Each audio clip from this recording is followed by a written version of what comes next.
So I have something cool I found on the nature trail.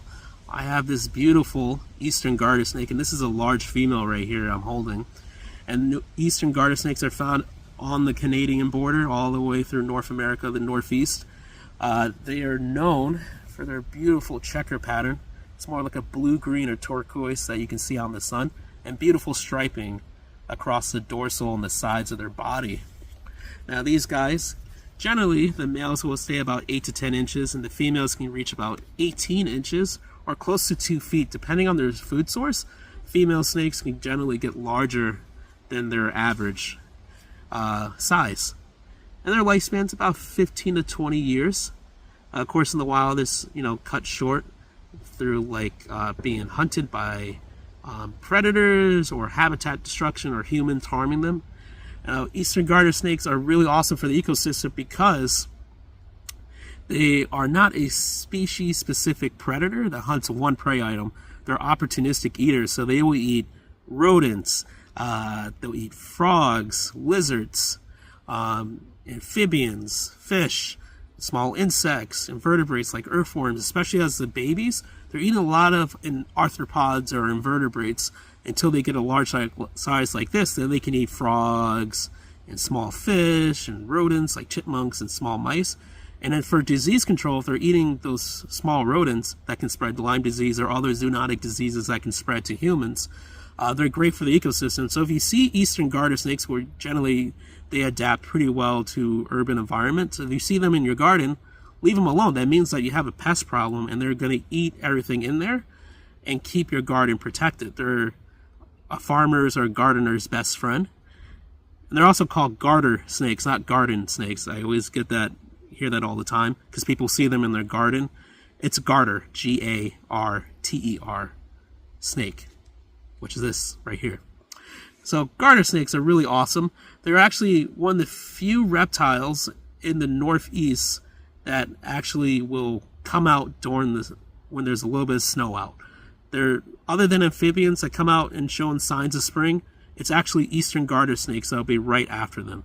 And that is because, one, they're hungry and they can catch a frog, and two, that is around their breeding time. So about late March and early spring, they'll be doing mating balls. And mating balls are usually when you have one large female like this, and there'll be several dozen or close to 100 males to one female.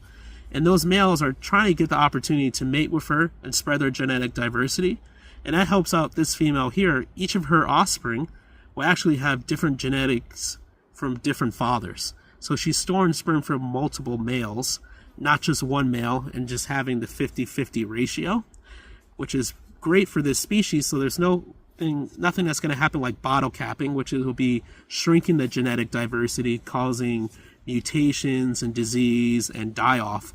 Unless they're in a very isolated, strict region, bottle capping, that would be the only opportunity that would happen. But garter snakes are really great about spreading their genetics in a wide range.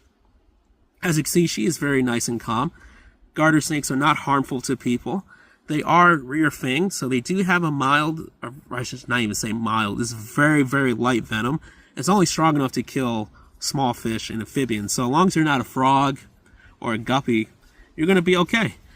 And the only way they're going to really get you with those rear fangs in the back is if they were really going to chew on you. But their worst defense, if you want to come closer, it's if you can smell it through the camera, it's musking. She musked me as I picked her up. And that is her first defense to avoid predators from eating her, is to smell really bad like death and to crawl away. Usually snakes like her are going to avoid humans. They're not going to chase you or go after you or destroy your garden. They're not going to eat your vegetables. I mean, that would be kind of funny that there was a snake just eating tomatoes and carrots. But no, she's just eating everything that's going to harm your vegetable garden. So they're really important for the ecosystem. As you can see, she is very large for size. And hopefully she is gravid. It's kind of hard to tell. I don't want to squeeze her. I'm being very gentle, even using gloves, not to spread any germs to her and harm her. So this species of snake, they're really cool. They don't lay eggs. They actually are viviparous. Viviparous. I'm going to put in the captions how to say it. Don't hate on me. And that just means that she's giving birth to live young, and she incubates these embryos, which are not in hard eggshells, internally. And it takes about 2 to 3 months for one garter snake to give birth. Sometimes it can take closer to 4 months if the cool temperatures and she can't find best area to bask. And this is a cool evolutionary adaptation where the snake has evolved in cooler areas where they can't lay eggs. And the same thing for vipers out west, like rattlesnakes that are in really extreme dry or not moist areas. They can incubate the eggs internally and give those animals a better opportunity to survive after they give birth.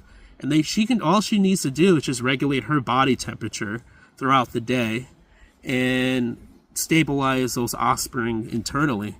So that's a best, or in this area, the very best opportunity she can do as a species of reptile. There are some other reptiles in the southeast, of course, like other non-venomous snakes that do lay eggs. But those are in areas where the temperatures are a little bit more even, or it's not too dry, not too cold, not too moist. But for her, hopefully by next month, if she is gravid, she can have about a dozen babies at a time, or sometimes more, depending on the size of the Eastern Garter Snake. So I'm going to let her go. I did a nice talk with her. But if you do see a garter snake, just leave them alone and actually appreciate them. They are very beautiful snakes. Hopefully we can see some of her pattern right there. You can just see a little tongue flick. So I'm going to let her go on her way, and hopefully enjoy this small little video.